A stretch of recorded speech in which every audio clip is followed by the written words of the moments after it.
போகிறோம். கர்த்தர் நமக்கு நம்மோடு கூட பேசுகிற தேவனா இருக்கிறார். 2 நாளாக நாம் உண்மையாகவே ஒரு நல்ல வசனங்களை கேட்க கர்த்தர் நமக்கு உதவி. ஃபர்ஸ்ட் டே வந்து மண்டே, கர்த்தர் சொல்வதை செய்யுங்கள் என்று நம்ம கேட்டோம். நேத்து வந்து பக்தி உள்ளவனை கர்த்தர் தமக்காக தெரிந்து கொண்டார் என்று நம்ம கேட்டோம். இன்னைக்கு 3வது நாளாக மறுபடியும் மறுபடியும் இந்த மறுபடியும் என்ற ஒரு வார்த்தை பார்த்தீங்கன்னா நிறைய பேர் நம்மளுடைய வாழ்க்கையில நம்ம உபயோகப்படுத்துகிறோம். கர்த்தர் நம்மோடு கூட பேச போகிறார். ஆன்லைன்ல வந்திருக்கிறவர்கள் கண்டிப்பாக புதிதாக வந்திருப்பீர்களானால் இந்த சேனலை நீங்க சப்ஸ்கிரைப் பண்ணிக்கொள்ளுமா நான் கேட்டுக்கொள்கிறேன்.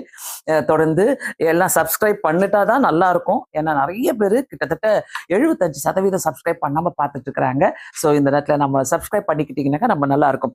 ஆண்டுடைய வசனத்துக்குள்ளாக நம்ம கடந்து போவோம். கர்த்தர் நம்மோடு கூட பேசுகிற தேவன் என்னைக்குமே யாருக்கு தெரியும் இன்னைக்கு நம்மளோடு கூட பேசுகிற தேவனா இருக்கிறார். சோ இன்னைக்கு எடுத்துக்கொண்ட தீமை பாத்தீங்கன்னா மறுபடியும், அதாவது இந்த மறுபடியும் என்ற வார்த்தை பாத்தீங்கன்னாக்கா யோவான் எழுதின சுவிசேஷத்துல நான் இன்னைக்கு காலையில வாசிக்கும் போது 20வது அதிகாரத்துல 21வது அதிகாரத்துல 3 இடங்களில நான் கண்டுபிடித்தேன். இன்னும் யாராவது வேற இடங்களிலே நாங்க கண்டுபிடிச்சா ஒருவேளை நீங்க ஆன்லைன்ல நீங்க போடலாம். வேற இடத்துல இருக்குது. பட் 20வது அதிகாரம் 21வது அதிகாரம் இதை மட்டும் நான் மென்ஷன் பண்றேன். சோ இதுல 20வது அதிகாரம் 21வது வசனத்துல அந்த ரொம்ப தெளிவா இருக்குது. இயேசு மறுபடியும் அவர்களை நோக்கி உங்களுக்கு சமாதானம் உண்டாவதாக என்றார். மறுபடியும் இந்த மறுபடியும் வந்து இன்னைக்கு நம்ம தியானிக்க போகிறோம். ரொம்ப ஒரு வல்லமையான ஒரு வார்த்தை அது. 2வது காரியம் பாத்தீங்கன்னாக்கா யோவான் எழுதின சுவிசேஷம் 20வது அதிகாரம் 26வது வசனத்துல திரும்ப மறுபடியும் 8 நாளைக்கு பின்பு அவருடைய சீஷர்கள் வீட்டுக்குள்ளே இருந்தார்கள். அங்க கதவு பூட்டப்பட்டிருக்கிறது. இயேசு அங்க நடுவே வந்து நின்று உங்களுக்கு சமாதானம் என்றார். மறுபடியும் இந்த மறுபடியும் தான் நமக்கு ரொம்ப முக்கியமான வார்த்தை. சிலுவையில அரைஞ்சிட்டு ஆண்டவரை அவர் செத்து போயிட்டாரு, இனி உயிரோட வரமாட்டாரு, இருக்க மாட்டாரு அப்படின்னு சொன்னவங்க எல்லாம் இன்னைக்கு பாத்தீங்கன்னாக்கா மறுபடியும் மறுபடியும் வந்தாரு, மறுபடியும் நம்மளுடைய வாழ்க்கையில மீட்டுக் வருகிறாரு. அடுத்த வசனம் பாத்தீங்கன்னாக்கா யோவான் எழுதின சுவிசேஷம் 21வது அதிகாரத்துல 1வது வசனத்துல இவைகளுக்கு பின்பு இயேசு திபேரியா கடற்கரையிலே மறுபடியும் சீஷருக்கு தம்மை வெளிப்படுத்தினார். மறுபடியும் இந்த மறுபடியும் என்ற வார்த்தை என்னுடைய வாழ்க்கையில இன்னைக்கு அதிகமா என்னை தொட்டது. சோ அநேகரை இன்னைக்கு கர்த்தர் வந்து தொட விரும்புகிற தேவனா இருக்கிறார்.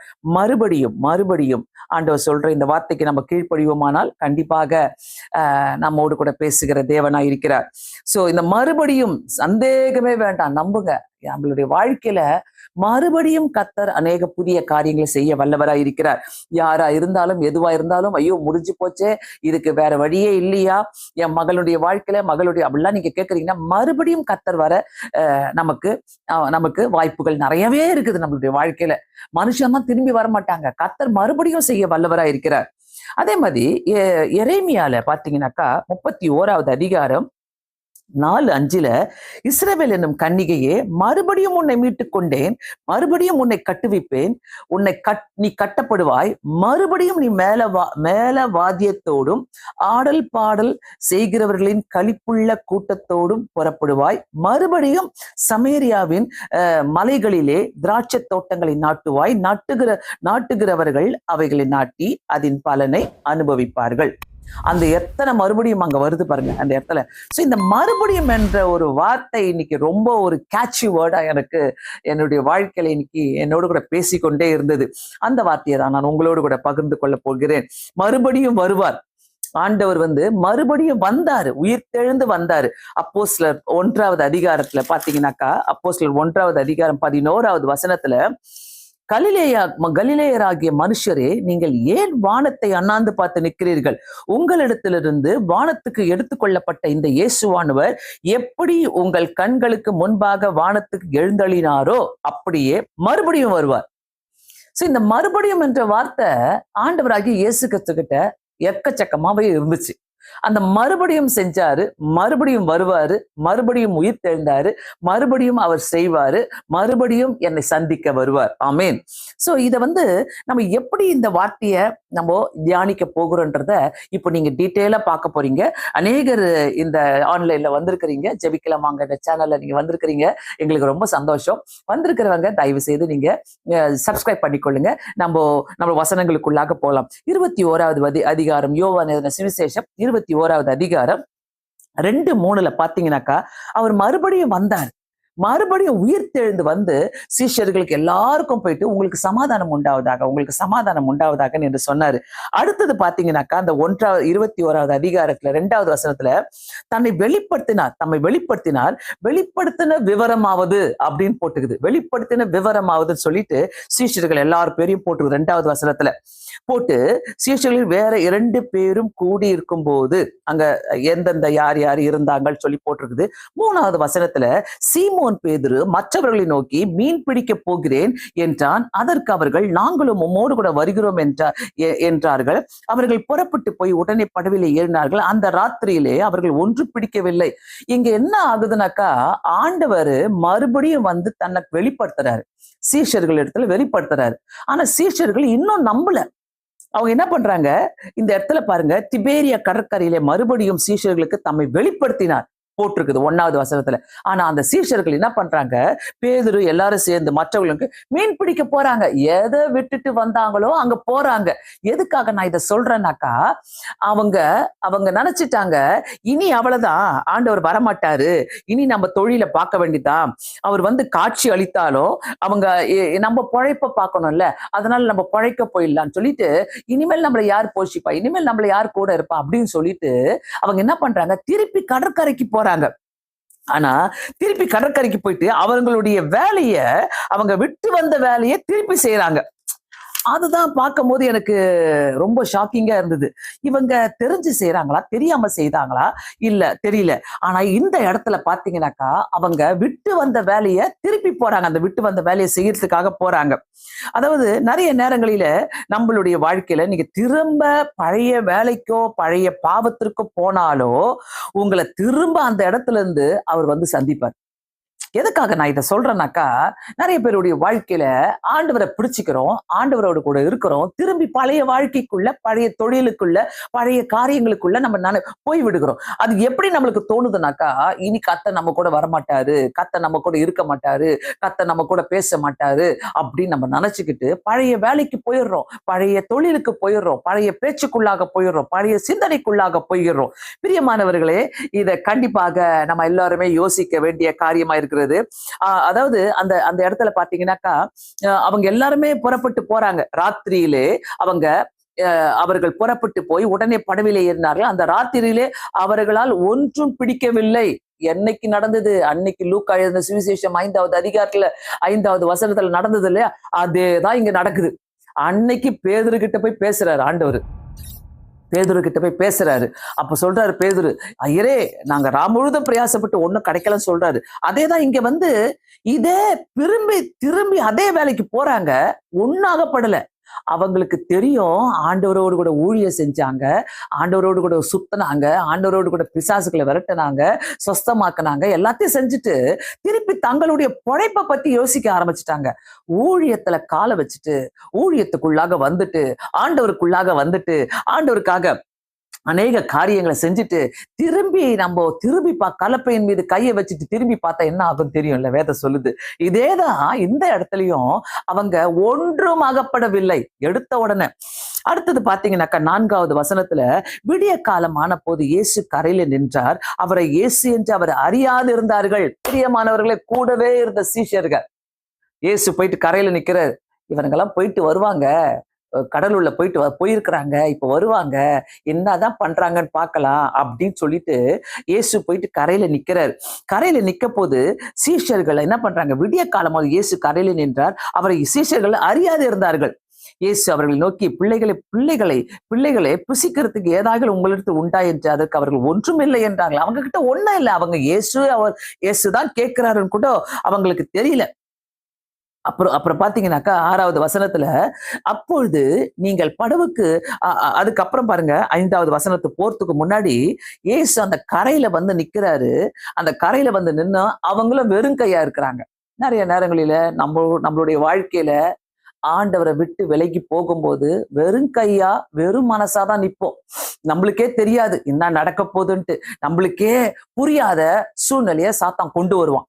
சீஷர்கள் பாருங்க, ஆண்டவரை விட்டு விலகி போனாங்க, அவங்களுடைய சொந்த வாழ்க்கைக்கு போயிட்டாங்க, சொந்த இடத்துக்கு போயிட்டாங்க, சொந்த தொழிலுக்கு போயிட்டாங்க, சொந்த எண்ணங்களுக்குள்ளாக போனாங்க, வெறும் கையா வந்து நிக்கிறாங்க. பிரியமானவர்களே, நிறைய பேருடைய வாழ்க்கையில நான் பொழைச்சுப்பேன், நான் செஞ்சிருவேன், நான் முன்னேறி வந்துருவேன். நோ நோ நோ நோ, நீங்க ஆண்டவர் கூட இருந்தீங்களா? திரும்பி போக முடியாது. நீங்க திரும்பி போயிட்டு உங்க இஷ்ட பிரகாரம் எதுவுமே செய்யவே முடியாது. ஆமென். சோ இந்த இடத்துல அதை தான் நான் பாக்குறேன். சோ எம்ப்டினஸ், அவங்களுக்குள்ள ஒரு எம்ப்டினஸ் அங்க நல்லா போட்டுக்குது. அவர்கள் அவர்கள் ஒன்றுமே இல்லை. அவங்க சொல்றாங்க ஒன்றுமே இல்லை, எங்க கையில ஒன்றுமே இல்லை, வெறும் கையா வந்து நிக்கிறாங்க. ஓகே, 5வது வசனம், 20வது அதிகாரம் 5வது வசனத்துல இயேசு கேட்கிறார்ல, உங்ககிட்ட ஏதாகிலும் இருக்கிறதா? உங்ககிட்ட இயேசு அவர்களை நோக்கி, பிள்ளைகளை புசிக்கிறதுக்கு ஏதாகிலும் உங்களிடத்தில் உண்டா? அவங்க என்ன சொல்றாங்க? ஒண்ணுமே இல்லை, ஒண்ணுமே இல்லைன்னு சொல்றாங்க. இயேசுவிடம் வரும்போது ஆனஸ்டா நம்ம சொல்லணும். ஆண்டவரை விட்டு தூரமா இருக்கிறோமா? குடும்பமா ஆண்டவரை விட்டு நம்ம தூரமா இருக்கிறோமா? ஒருவேளை தனிப்பட்ட வாழ்க்கையில ஆண்டவரை விட்டு தூரமா இருக்கிறோமா? வந்து சொல்லுங்க, ஏசப்பா எனக்கு புரியல, நான் தூரம் போயிட்டேன் உங்களை விட்டு, நான் என்ன செய்யணும்னு தெரியல, இப்ப நான் ஒரு எம்டியா நின்னுட்டு இருக்கிறேன், ஒரு வெறும் கையா நின்னுட்டு இருக்கிறேன், எனக்கு ஒண்ணுமே தெரியல, ஒண்ணுமே புரியலன்னு சொல்லிட்டு வந்து சொல்லிடுங்க ஆண்டவர்கிட்ட. அததான் ஆண்டவர் எதிர்பார்க்கிறாரு. அதுதான் மறுபடியும். அந்த மறுபடியும்ன்றது நம்மளுடைய வாழ்க்கையில திருப்பி தேவைப்படுகிறது. சோ இந்த இடத்துல பாத்தீங்கன்னாக்கா ஒண்ணுமே இல்ல. இயேசுவிடம் வரும்போது ரொம்ப ஆனஸ்டா, எங்க கையில ஒண்ணுமே இல்ல. அவங்க மறைக்கல. மீன் பிடிக்கிறவங்க, அவங்கலாம் மீன் பிடிக்கிறவங்க வெறும் கையா வந்து கரையில நிக்கிறாங்க. பிரியமானவர்களே, ஆண்டவரோடு கூட இருந்து விட்டு நல்லா ஜெபம் பண்ணி விட்டு பைபிளை வாசித்துட்டு ஆண்டவரை விட்டு விலகி போனா வெறும் கையாதான் நிற்போம். அதுல ஒரு கருத்து மாற்றமே கிடையாது. வெறும் கையாதான் நிற்போம் கண்டிப்பாக. சோ இந்த இடத்துல ஆவியானவர் நம்மோடு கூட பேசுகிற வார்த்தையை நம்ம திட்டவெள்ளமாக கேட்க வேண்டும். ஆண்டவரை, நான் வெறும் கையா நின்னுட்டு இருக்கிறேன் ஆண்டவரை நிறைய நேரங்களில. ஏன்னாக்கா ஆண்டவரை விட்டு விலகி போகிற நேரங்கள். சோ ஒன்றுமில்லாத சூழ்நிலையில அவர் என்ன பண்றாரு? he guides us. நம்மள வழி நடத்துகிற தேவனா இருக்கிறார். 6வது வசனம், அவங்களுக்கு ஒண்ணும் இல்லைன்னு தெரிஞ்சிச்சு ஆண்டவருக்கு. அவர்கள் இயேசு இவர்தான் சொல்லி அவங்க அறியாது இருந்தார்கள், கூடவே இருந்துட்டு சொந்த சீஷர்கள். 6வது வசனத்துல, அப்பொழுது அவர்கள் நீங்கள் படவுக்கு வலது புறமாய் வலையை போடுங்கள், அப்பொழுது உங்களுக்கு அகப்படும் என்றார். பாருங்க, ஆண்டவர் நீங்க ஒண்ணுமே இல்லை ஆண்டவரே, என் கையில ஒண்ணுமே இல்லைன்னு ஆனஸ்டா சொல்லும் போது ஆண்டோடைய கைடன்ஸ் எப்படி இருக்குது பாத்தீங்களா? அதுதான் மறுபடியும். சோ ஆண்டவர் அழகா வழி நடத்துறாரு. சோ நம்ம சும்மா ஆண்டவரை விட்டுட்டு வெளியில போகவே முடியாது. இந்த இடத்துல பாத்தீங்கன்னா ஆனஸ்டா அவங்க சொன்னதுனால 6வது வசனத்துல அவங்கள கைட் பண்றாரு. அவங்கள கைட் பண்ணி அவங்கள வலைய போடுங்க. எங்க போடுங்க? வலது புறமா போடுங்க. அவங்க வேற எங்கன்னா கூட போட்டிருக்கலாம். அங்க ஆண்டவர் தான் சொல்றாரு, 5வது அதிகாரத்துல, லூக்கா 5வது அதிகாரத்துல 5வது வசனத்துல, நீங்க வலைய போடுங்க. அவங்க சொல்றாங்க, ஐயரே ராம் முழுதும் நாங்க பிரயாசப்பட்டு எங்களுக்கு ஒண்ணும் கிடைக்கலையே. ஆனா இந்த இடத்துல அவங்க ஆனஸ்டா சொன்ன வார்த்தை திரும்பவும் அவங்க கிட்ட ஆண்டவரை விட்டு விலகி போன பிறகு, அவங்க திரும்பி தன்னுடைய தொழிலுக்கு போன பிறகு, தன்னுடைய சொந்த எண்ணங்களுக்கு போன பிறகு, தங்களுடைய அவங்களுக்கு சொந்த வேலையின் பிரகாரம் போன பிறகு திரும்பவும் ஆண்டவர்கிட்ட சொல்றாங்க, எங்களுக்கு ஒண்ணுமே இல்லையே, எங்க கையில ஒண்ணுமே இல்லையே. ஆண்டவர் கைட் பண்றாருங்க. அங்க 6வது வசனத்துல, நீங்க போங்க வலது புறமா போடுங்கன்றாரு இந்த இடத்துல. சோ லூக்கா 5வது அதிகாரத்துக்கும் இங்கத்துக்கும் எவ்வளவு ஒரு சிமிலாரிட்டி இருக்குது பாருங்க. இங்க சொல்றாரு, வலையை போடுங்கள், அப்போது உங்களுக்கு அகப்படும் என்றார். அப்படி அவர்கள் போட்டு, அதுதாங்க அந்த கீழ்ப்படிதல். ஆண்டவர்கிட்ட வரோம்னாக்கா, திரும்ப திரும்ப நம்ம வரோம்னாக்கா டெஃபினட்டா நம்ம கீழ்ப்படினோம். ஆண்டவருக்கு கீழ்ப்படியும் போது கர்த்தர் நம்மள அழகாக வழி நடத்துகிற தேவனா இருக்கிறார். நம்மள ரொம்ப அழகா வழி நடத்துவாரு. அழகா வலதுபுறம் போடுங்கன்றாரு. அவங்க என்ன பண்றாங்க? உடனே வலையை போட்டு திரளான மீன்கள் அகப்பட்டதினாலே அதை இழுக்க மாட்டாதிருந்தார்கள். அவங்களால இழுக்க முடியல, அவ்வளவு மீன். அங்கேயும் போயிட்டு நைட்டு முழுசா அவங்க மீனை பிடிச்சாங்க. ஆனா கரையில வெறும் கையோடு நின்னாங்க. நிறைய பேருடைய வாழ்க்கையில, நான் முடிச்சிடுவேன், நான் செஞ்சிருவேன், எனக்கு இவ்வளவு பேர் இருக்கிறாங்க, என் பக்கம் பாத்தீங்கன்னா அதாவது மனுஷ பலம் எனக்கு நிறைய இருக்குது, எனக்கு தெரிஞ்சவங்க நிறைய பேர் இருக்கிறாங்க, அங்க காசை கொடுத்தா பண பலம், மனுஷ பலம், இதெல்லாம் வச்சுக்கிட்டு ஒண்ணுமே ஜெயிக்காது. எதுவும் ஜெயிக்காதுங்க. நல்லா அதை புரிஞ்சுக்கங்க. அவங்க வெறும் கையாதான் கரையில நிக்கிறாங்க, அந்த இடத்துல நிக்கிறாங்க. ஆனா ஆண்டவர் திருப்ப வலதுபுறமா போடுங்க சொல்லிட்டு அவங்களால இழுக்க முடியல வலைய. அந்த அளவுக்கு ஆண்டவர் என்ன பண்றாரு? அவங்களுக்கு மீன்களை கொடுத்தாரு. கீழே பாத்தீங்கன்னாக்கா 153 மீன்களை கொடுத்தாராம். இங்க என்ன முடியுது. ஆனா லூக்கா எழுதின சுவிசேஷம் 5வது அதிகாரத்துல 7வது வசனத்துல 2 படகுகள் அமிழத்தக்கதாக மீன்களை பிடித்தார்கள் பாக்குறோம். சோ அங்கத்துக்கும் இங்கத்துக்கும் லிட்டில் பிட் ஒரு கொஞ்சம் வித்தியாசம் இருக்குது. ஏன்னாக்கா அங்க அவங்க வந்து அங்க ஆண்டவர் அவங்கள போய் பிடிக்கிறாரு. இந்த இடத்துல பாத்தீங்கன்னாக்கா ஆண்டவரை விட்டு விலகி போனாங்க. மறுபடியும் ஆண்டவர் வந்தாருங்க அவங்க வாழ்க்கையில. சோ ஒருவேளை ஆண்டவரை விட்டு நம்ம தூரமா இருக்கிறோம், ஆண்டவரை விட்டு நான் தூரமா போயிட்டேன், ஆண்டவருக்குள்ள நான் இல்ல, என் வாழ்க்கையில ஏதோ தவறான காரியங்கள் நடந்து கொண்டிருக்குது, என் சொந்த எண்ணத்துக்குள்ள நான் இல்ல, என் சொந்த எண்ணத்துல நான் வாழல, என் இஷ்ட பிரகாரம் நான் போயிட்டு இருக்கிறேன், என் இஷ்ட பிரகாரம் நான் போயிட்டு இருக்கிறேன்னாக்கா ஒண்ணுமே இல்லாம தான் நம்ம இருப்போம். ஒன்றுமே இல்லை, ஒண்ணும் அகப்படவில்லை. அவங்க வந்து எம்டியா தான் நின்னாங்க. ஆண்டவர்கிட்ட வரும்போது ரொம்ப எம்டியா நின்னாங்க.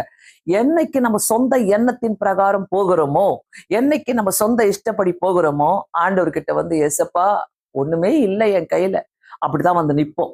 ஆனாலும் நம்ம உணர்ந்து வரோம்னாக்கா கர்த்தர் நம்மளை சேர்த்துக் கொள்கிற தேவனா இருக்கிறார். 7வது வசனத்துல, ஆதலால் இயேசுவுக்கு அன்பாயிருந்த சீஷர்கள் பேதுருவை பார்த்து அவர் கர்த்தர் என்று சீமோன் பேதுருக்கு அவர் கர்த்தர் என்றான். கூட இருக்கிற சீஷருங்க சொல்றாங்க பேதுருவை பார்த்து, அவர் கர்த்தர். மீனை போட வலைய போட சொன்னாரு, கீழ்ப்படிஞ்சாங்க. இந்த நேரத்துல நம்ம கீழ்ப்படிஞ்சாலே எல்லாமே முடிஞ்சிருங்க, எல்லாமே கிடைக்கும். அந்த கீழ்ப்படிதல் ஆவிதான் நிறைய பேருக்குள்ள கிடையாது. ஐயோ என்னமோ நடக்க போகுது, நான் என்ன செய்ய போறேன், எப்படி இருக்க போறேன், அதெல்லாம் தெரியாம நடந்துட்டு இருக்கிறாங்க. பிரியமானவர்களே, இந்த சாயங்கால வேலை நம்ம இந்த வசனத்தை கேட்டுக்கொண்டிருக்கிறோம்னாக்கா, கர்த்தர் ஒரு வேளை நம்ம கிட்ட பேசுறானாக்கா, நம்ம சொல்ல வேண்டிய ஒரு காரியம், ஆண்டவரே நான் என்னுடைய சொந்த எண்ணத்துல நான் எங்கேயோ போயிட்டேன், ஒண்ணுமே இல்லாம நின்றுட்டு இருக்கிறேன், ஆனா உங்க வார்த்தையப்ப நான் கீழ்ப்படுகிறேன்னு சொல்லிட்டு வந்துருங்க ஆண்டவர்கிட்ட. வந்துட்டீங்கன்னா தப்பிச்சுப்பீங்க. ரெண்டாவது அந்த 7வது வசனத்துல இயேசு சீஷர்கள் பேதுருவை பார்த்து கர்த்தர் என்றார்கள். அவர் கர்த்தர் என்று சீமோன் பேதுரு கேட்ட உடனே தன் வஸ்திரம் இல்லாதவனாய் இருந்தபடியினால் மேற்சட்டையை கட்டி கொண்டு கடலிலே குதித்தான். எதுக்கு அவன் குதிக்கணும், எதுக்கு அவன் ஆண்டவரை விட்டு போனோம், எதுக்கு அங்கிருந்து ஓடுனாவ? அவனுக்குள்ள ஒரு வெக்கம் பார்த்தீங்களா? இயேசு திரும்ப வாழ்க்கையில வரும்போது, அதாவது அவங்க அக்செப்ட் பண்றாங்க. இப்பதான் இயேசுன்னு தெரிஞ்சிருச்சு அவங்க வாழ்க்கையில. அவங்களுடைய ஃபெயிலியர்ஸ்ல அவங்க தோத்து போன சூழ்நிலையில நின்றாலும் ஆண்டவர் வந்து அவங்க கூட பேசுறாரு, அவங்க கூட வந்து நிக்கிறாரு பாருங்க. அதுதான் பியூட்டிஃபுல்லான காரியம். அவங்க அவரை பார்த்து ரெக்கக்னைஸ் பண்றாங்க. அதாவது பேதுரு வஸ்திரம் இல்லாதவனாய் ஆண்டவரை விட்டு விலகி ஓடி போறான். எங்க கடல்ல குதிக்கிறான், அவன் போயிட்டு கடல்ல குதிக்கிறான். இது எனக்கு எப்படி தோணுச்சுனாக்கா, அவன் ஆண்டவரை விட்டு விலகி போனதுனால அவனுக்கு வெக்கம் வந்துருச்சு பாருங்க. மேல சட்டை போடலையே நானு சொல்லி போயிட்டு ஓடி போய் குதிச்சிடறான். இது எங்க எனக்கு போய் இடிச்சுதுனாக்கா, ஆதாம் ஏவாள் ஆதியாகமம் 3வது அதிகாரத்துல 9வது வசனத்துல அவங்க 2 பேரும் அந்த கனியை சாப்பிட்டு பாவம் செஞ்சுட்டு அந்த இடத்துல ஆண்டவர் உள்ள தோட்டத்துக்குள்ள வராரு. நீ எங்கே இருக்கிறாய் அப்படின்னு கேட்கிறாரு. 10வது வசனத்துல 3வது அதிகாரம் 10வது வசனத்துல ஆதியாகமத்துல, அதற்கு அவன், நான் தேவருடைய சத்தத்தை தோட்டத்துல கேட்டு நான் நிர்வாணியா இருப்பதினாலே பயந்து ஒளிந்து கொண்டிருக்கிறேன். இவன் பயந்து ஆண்டவர் தான் தெரிஞ்ச உடனே இதுல கடல்ல குதிச்சுட்டான். இவங்க நிர்வாணியா இருக்கணும் என்று சொல்லி ஒளிச்சு கிடக்குறாங்க. எவ்வளோ கனெக்ஷன் பாருங்க. ஆண்டவர் திரும்ப வருவர். ஆதாம் ஏவாளா இருக்கட்டும், அது பேதுருவா இருக்கட்டும், நீங்களா இருக்கட்டும், நானா இருக்கட்டும், நம்ம ஆண்டவரை விட்டு விலகி போறோம்னாக்கா திரும்ப ஆண்டவரை நம்ம மீட் பண்ணி தான் ஆகணும். திரும்ப ஆண்டவரை அவர் நம்மளை சந்தித்து தான் தீருவாரு.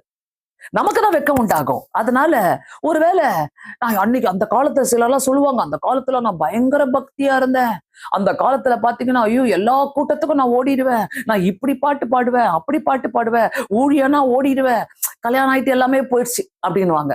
சிலர் சொல்லுவாங்க, என்னமோ தெரியல சம்பாதிக்க ஆரம்பிச்சோடனே எனக்கு டைமே கிடையாது, நான் அப்படியே ஆண்டவரை விட்டு விலகி போயிட்டேன், என்னமோ தெரியல வாழ்க்கையில நல்லா முன்னேறின உடனே நான் ஆண்டவரை விட்டு விலகி போயிட்டேன். நிறைய பேர் சொல்லி நான் கேட்டிருக்கிறேன். பிரியமானவர்களே, இந்த வாழ்க்கை நமக்கு வேணாம். ஏன்னா ஆண்டவர் திரும்ப நம்மளை வந்து சந்திக்கும் போது நம்ம நிர்வாணிகளா நிக்க கூடாது அந்த இடத்துல ஆண்டவர்கிட்ட. அவன் பாருங்க மேல் சட்டை போடலன்னு சொல்லிட்டு மேல் சட்டையை கட்டி கொண்டு கடலிலே குதித்தான். அவனுக்கு தெரிஞ்சிருச்சு, ஐயோ இயேசுவானவர் திருப்ப. இன்னொரு ஐடியா என்னன்னாக்கா, லூக்கா 5வது அதிகாரத்துல 5வது அதிகாரத்துல கடற்கரையில தான் மீட் பண்றாரு பேதுருவை. இந்த இடத்துல கடற்கரையில தான் மீட் பண்றாரு செகண்ட் டைம்.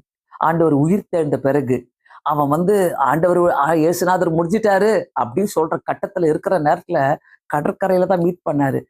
எங்க நம்ம ஆண்டவரை விட்டு விலகி போறோமோ இந்த சேம் பாயிண்ட்ல கர்த்தர் வந்து நம்மளை மீட் பண்ணுவார். எந்த இடத்துல விட்டு போறீங்களோ அந்த இடத்த கர்த்தர் வந்து ரெக்கக்னைஸ் பண்ண வைப்பாரு.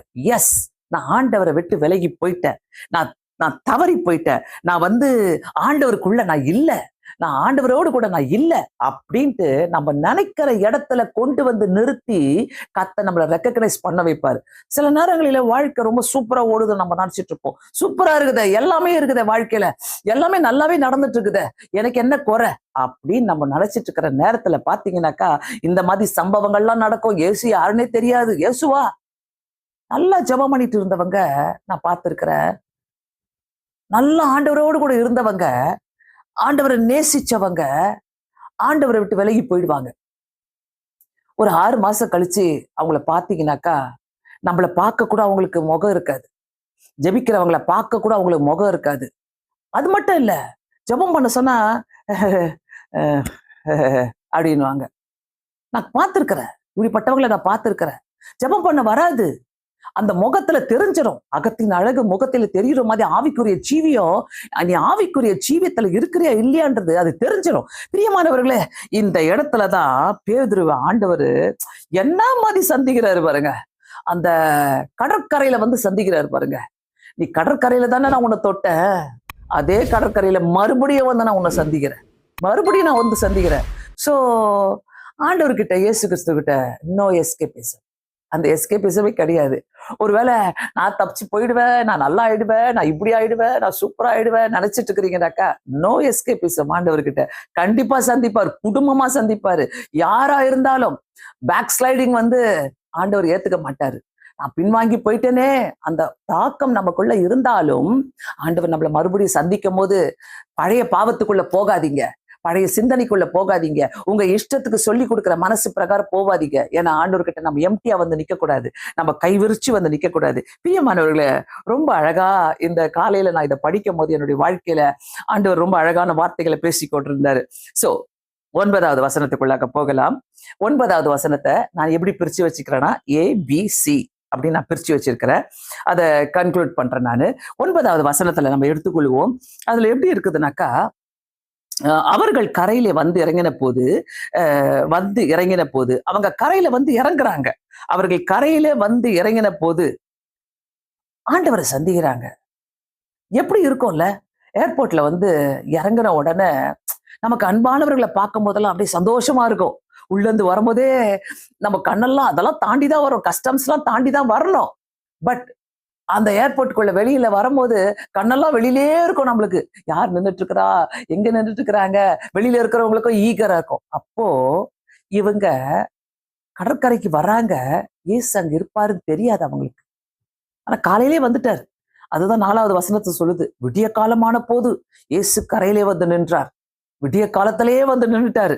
என்ன அப்பா, ஆண்டவர் போடுற பிளான்ஸ் எல்லாம் நம்ம தோத்துருவோங்க. we have to accept it, we have to accept it.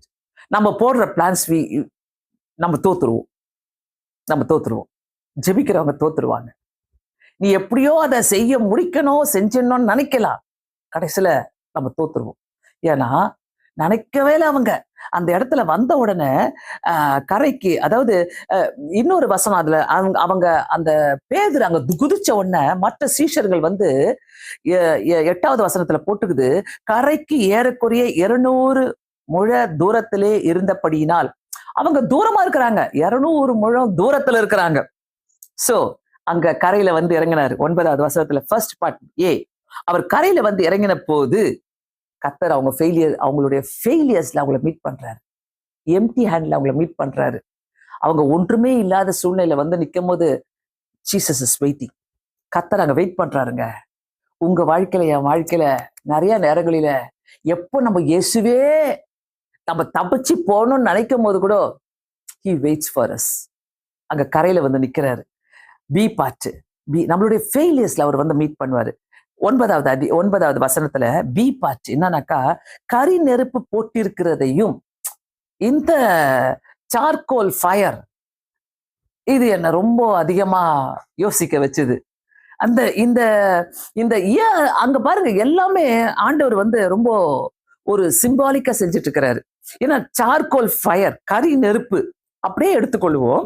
யோவான் எழுதின சுவிசேஷம் 18வது அதிகாரம் 18வது வசனத்தை, 18வது அதிகாரம் 18வது வசனத்துல குளிர் காய்ந்தபடியினால் ஊழியக்காரரும் சேவகரும் கரி நெருப்பு உண்டாகி நின்று குளிர் காய்ந்து கொண்டிருந்தார்கள். அவர்களுடனே கூட பேதுருவும் நின்று குளிர் காய்ந்து கொண்டிருந்தான். அங்கேயும் கரி நெருப்பு. ஆண்டவர் கொண்டு போயிட்ட பிறகு ஆண்டவர்கிட்ட அங்கே கரி நெருப்பு போடுறாங்க. 2வது பாருங்க, 25வது வசனத்துல, சீமோன் பேதுரு நின்று குளிர் காய்ந்து கொண்டிருந்தான். அப்போது சிலர் அவர்களை நோக்கி, நீயும் ஆண்டவரில் அவருடைய சீஷர்களில் ஒருவன் அல்லவா? சோ இது நல்லாவே தெரியுது. கரி நெருப்பு போட்டு எரித்து கொண்டு அங்க குளிர் காய்ந்து கொண்டிருந்த இடத்துல சீமோன் பேதுரு இருந்தாரு. அந்த இடத்துல நீயும் அவரோடு கூட இருந்தவன் தானே அப்படின்னு சொல்லி கேட்கும் போது அவர் மறுதளிக்கிறாரு அந்த இடத்துல. சோ அந்த கரி நெருப்பை பத்தி தான் நான் இங்க பேசுறேன்.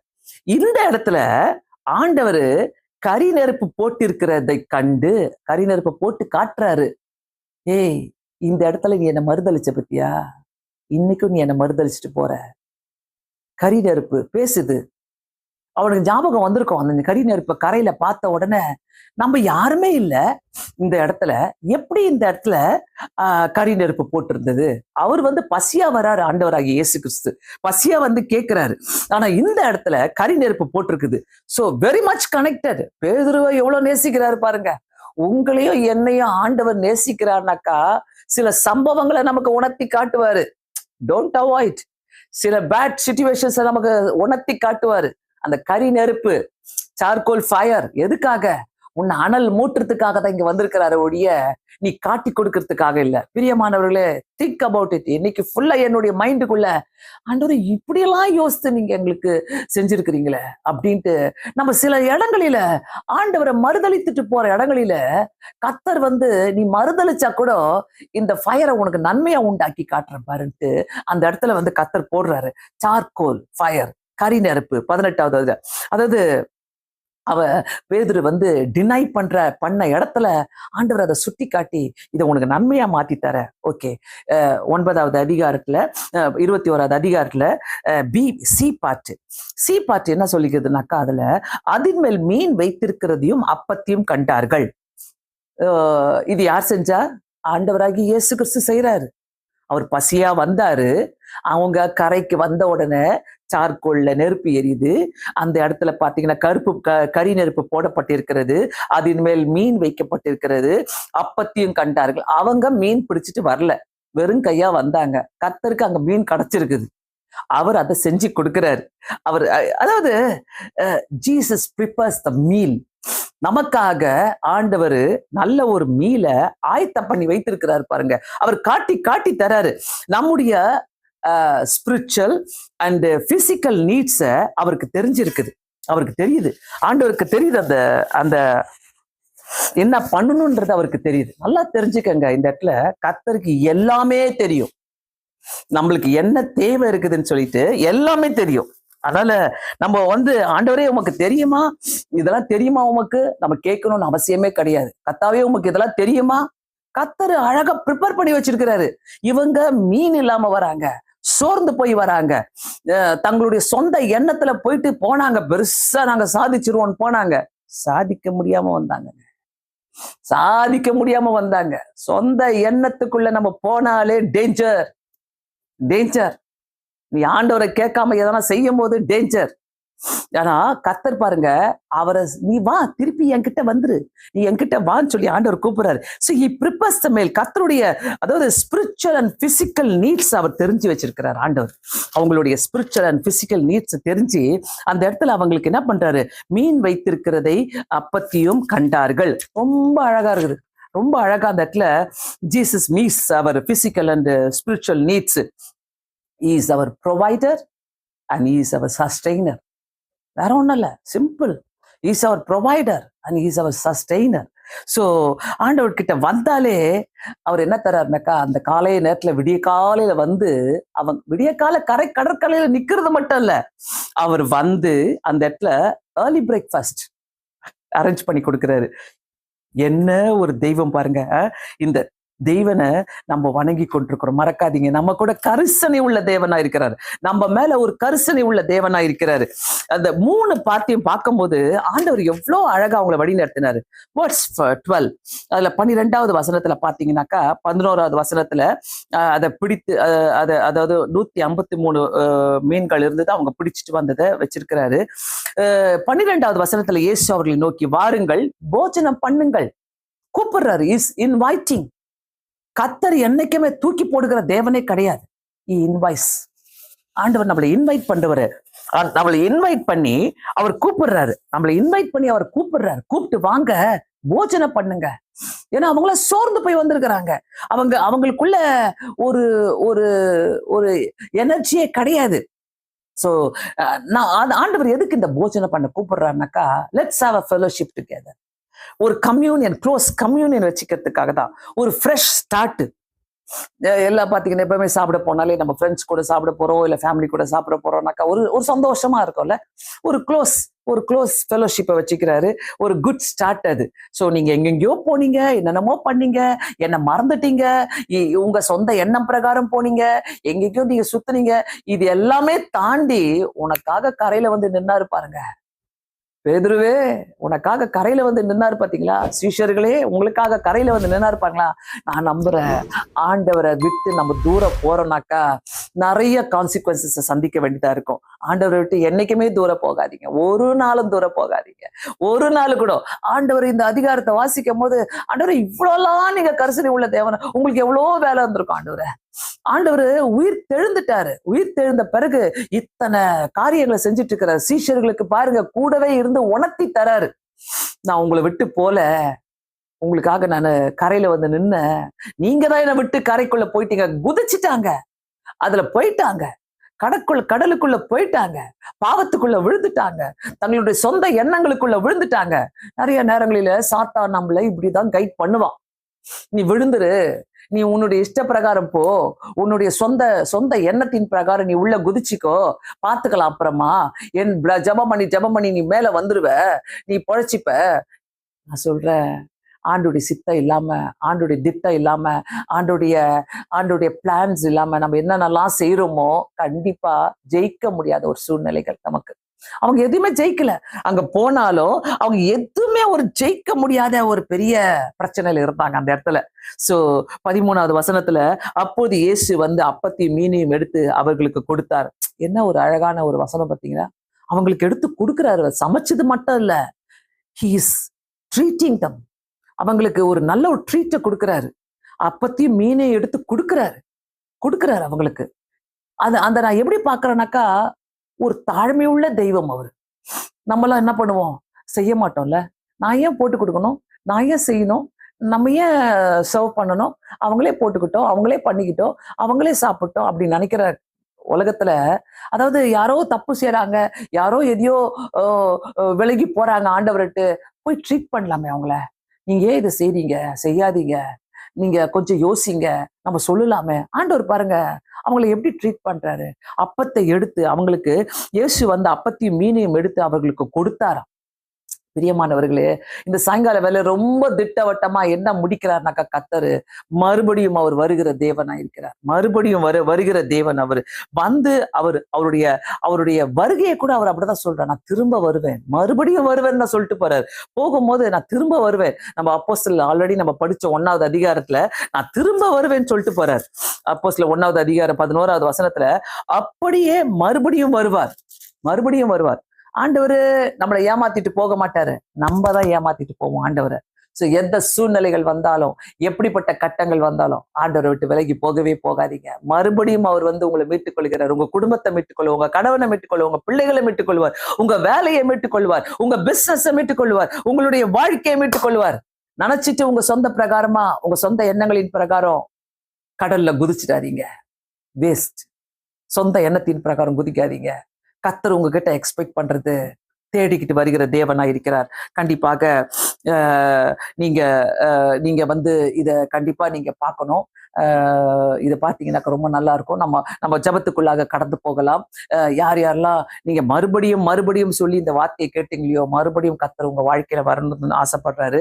கண்டிப்பாக இந்த இந்த இந்த இந்த வார்த்தைக்காக ஆண்டவருக்கு நன்றி சொல்லி நம்ம ஒப்பு கொடுத்து சோமாடலாம். ஒருத்தருமே ஏசப்பா நான் என்னுடைய வாழ்க்கையில நீங்க வாங்க, மறுபடியும் வாங்க. என் சொந்த எண்ணத்துல நான் கடல்ல குதிச்சுட்டேன், நான் ரொம்ப பெருசா பார்த்துட்டு இருக்கிறேன். கர்த்தர் உனக்காக கரையில வெயிட் பண்ணிட்டு இருக்கிறாரு. பிரியமானவர்களே, யாரா இருந்தாலும் எங்க இருந்தாலும் கர்த்தர் உனக்காக கரையில வெயிட் பண்ணிட்டு இருக்கிறாரு.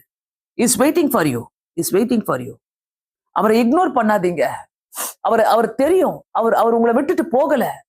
நீங்க ஒருவேளை உங்களுடைய வேலையில பிஸியா இருக்கலாம், உங்க பிசினஸ்ல பிஸியா இருக்கலாம், உங்களுடைய பல காரியங்கள்ல பிஸியா இருக்கலாம். கர்த்தர் உங்களை விட்டுட்டு போல. நானே தான் பார்த்துக்கணும், நானே தான் செஞ்சுக்கணும், நானே தான் பொழைச்சிக்கணும் சொல்லிட்டு நீங்க கடல்ல குதிக்காதீங்க, உங்க சொந்த எண்ணங்கள்ல குதிக்காதீங்க. கர்த்தர் உனக்காக ஒரு திட்டத்தை வச்சிருக்கிறார்னாக்கா அதை நிறைவேற்ற வல்லவராய் மறுபடியும் வருவார். இந்த பாடலை கேட்கும் போது நம்ம அர்ப்பணித்து செபிக்கலாம். யாரா இருந்தாலும் இந்த இடத்துல வந்திருக்கிறவங்க கண்டிப்பாக ஆண்டவருக்கு நன்றிகளை சொல்லி நம்ம இந்த இடத்துல ஒப்பு கொடுத்து, ஏசப்பா நீ இறங்கும் ஆண்டவரே, என்னுடைய வாழ்க்கையில இறங்கும் ஏசு சுவாமி என்று சொல்லி கேட்டு ஆண்டவருக்கு ஒப்பு கொடுத்து நாம் செபிக்கலாம்.